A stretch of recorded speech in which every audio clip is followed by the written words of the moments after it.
Invite a Budget Blinds style consultant to show you how to transform your rooms just by changing your window coverings. Canada's #1 choice for window coverings. Visit budgetblinds.ca today. This is Newcap News with Bart Pediasic.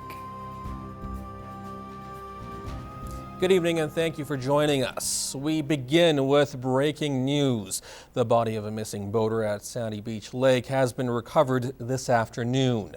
Dive teams have been scouring the lake at Sandy Beach since the 48-year-old man fell into the water Friday evening and did not resurface. Earlier today, RCMP dive teams from BC were brought in to assist in the search. The victim's family has been notified. Police will not be releasing his name. The county of Vermillion River is in a state of agricultural disaster, and with more than 1,000 farms in the area, profits and crops are drying up quickly. Eva Zawalik has more in this story. We are an agricultural community, and it's pretty obvious when we have a serious problem on our hands. They shouldn't be this brown yet. That problem is lack of rain, mainly affecting the eastern portion of this municipality. Declaring a disaster can have devastating financial effects on the community. You can't really tell about this one yet, but I would say it'd be north of $100 million. This won't be the end of the world for the farmers, but it has a serious impact on, the ability to purchase equipment, the ability to pay bills this fall. Your cash flow is damaged. There are programs in place to deal with these types of disasters, but there is one major obstacle farmers are dealing with right now. But the programs have to work, and that is the biggest problem we're running into this year, is the methodology used to determine what the potential yield of the crop is so that you can harvest it for feed instead of harvesting it for grain isn't working. After the last drought 13 years ago, guidelines set out by the Agriculture Financial Services Corporation, the company that controls crop insurance, changed in a way that wasn't favorable to farmers, but many didn't realize it until now. And the reason we didn't find out about this is we haven't needed it since 2002. So here we are in 2015 and we need it, and be darned it doesn't work.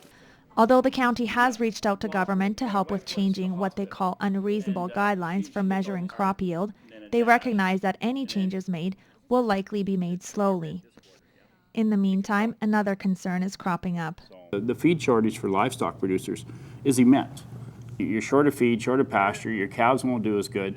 You got to pay an outrageous price for feed going into the winter. So it'll hurt our livestock herds in this area. They'll be depleted. Eva Zawalik, Newcap News.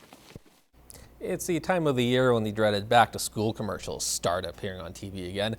But September is looming, and it's time for all students, teachers, and parents to start preparing. Inclusion Lloydminster, formerly the Lloydminster Association for Community Living, works with kids who have developmental disabilities who are heading back to school. Stacey Andrews with Inclusion Lloydminster says when a student with a developmental disability is in a classroom with other students their grade, it's very beneficial. School, be missed when they're not there, that kind of stuff. Be invited to birthday parties, all that kind of stuff that just any other child would just normally have.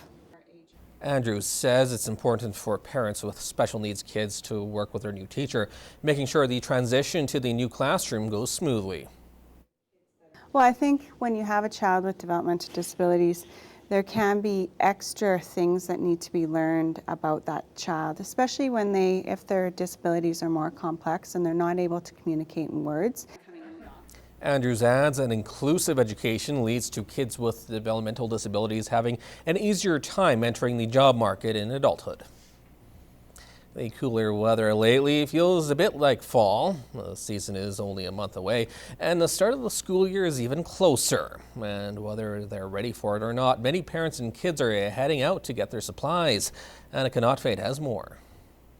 Binders, do-tangs, sketchbooks, erasers, glue sticks, pencils, pens. These are the words of the day for this student finding his way through the aisles, preparing for another year. With less than a month left of summer, he isn't the only one. There you go. Now we know what you need.